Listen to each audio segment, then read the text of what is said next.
রাজধানীর বিদ্যাসাগর এলাকায় একটি সুইচ গেট নির্মাণের আশ্বাস দিলেন সাংসদ রাজীব ভট্টাচার্য।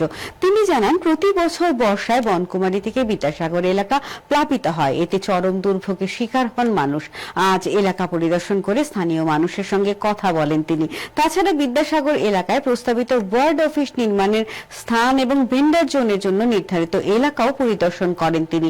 সঙ্গে ছিলেন সংশ্লিষ্ট ওয়ার্ডের কর্পোরেটর পিন্টু রঞ্জন দাস প্রমুখ।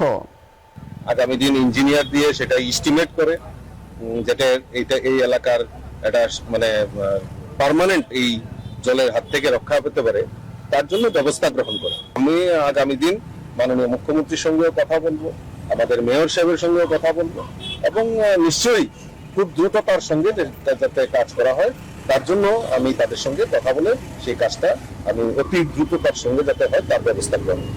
আর সেখানে যদি আমার কোনো কন্ট্রিবিউশনের দরকার হয় তাহলে আমিও আগামী দিন সেটা চেষ্টা করব যে আমি এমপি হিসাবে আমারও এমপি এলেক্ট ফান্ড রয়েছে, সেখান থেকেও যদি কিছু না কিছু যদি সহযোগিতা করা হয় তার জন্য আমিও সহযোগিতা করব, এই আশ্বাস ওনাদেরকে রেখেছি।